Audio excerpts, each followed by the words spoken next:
आप जानते हैं बाइबल में लिखा है कि प्रभु यीशु मसीह के कोड़े खाने से आप लोग चंगे हुए। लिखा है कि नहीं लिखा? तब भी कुछ विश्वासी बीमार रहेंगे। ऐसा क्यों? अगर यीशु मसीह के कोड़े खाने से हम चंगे हुए हैं, अगर हमारे परमेश्वर ने प्राइस पे कर दिया है, मूल्य अदा कर दिया है, तो फिर भी बीमारी क्यों? बीमारी इसलिए क्योंकि बाइबल का वचन कभी भी अपने आप पूरा नहीं होता। जिस तरह इंडिया का संविधान जो आपको ताकत देता है, जो ये कहता है कि जब आपने एक प्रॉपर्टी के पैसे पे कर दिए और वो प्रॉपर्टी की रजिस्ट्री आपके नाम के ऊपर है, तो कोई दूसरा उस पर कब्जा नहीं कर सकता, लेकिन फिर भी लोग कब्जा कर लेते हैं, हाँ या ना? फिर आप क्या करते हैं? आप कोर्ट में जाते हैं। आप कोर्ट में जाके बोलते हैं जज साहब को, जज साहब आपके संविधान में लिखा है कि ऐसा ऐसा ऐसा लॉ है, इस लॉ के मुताबिक ये मैं इस प्रॉपर्टी का मालिक हूँ, कागज मेरे नाम पे हैं। तो वो जज डिसीजन देता है, जब सब कुछ जांच परख लेता है कि उस बंदे को बाहर निकाला जाए। लेकिन अगर आप केस नहीं करेंगे तो वो बंदा जो है वो आपकी प्रॉपर्टी के ऊपर कब्जा किए रहेगा। आप रोते रहिए, आप करलाते रहिए, आप भीख मांगते रहिए, आप रेंट पे रहते रहिए, आप कुछ भी करते रहिए, नुकसान झेलते रहिए, लेकिन ये सारी चीजें आपका छुटकारे का कारण नहीं बन सकती जब तक आप केस नहीं करेंगे।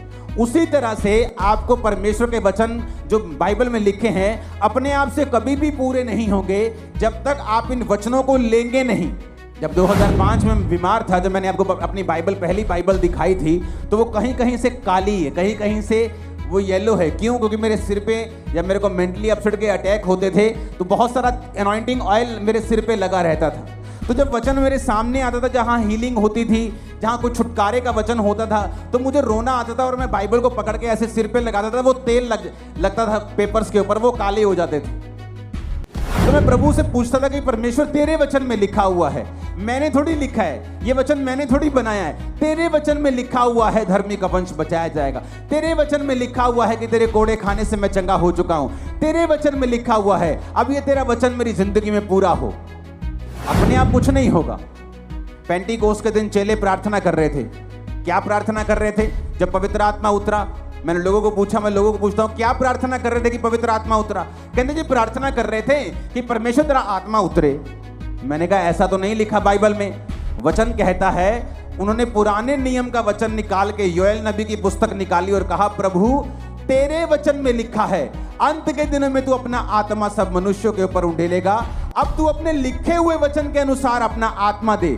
जब परमेश्वर आपको लिखे हुए वचन से प्रार्थना करते हुए देखता है तो वो आपकी प्रार्थना मोड़ सकता है, खाली भेज सकता है, लेकिन वो अपने लिखे हुए वचन के बीच से की गई प्रार्थना को खाली नहीं भेज सकता।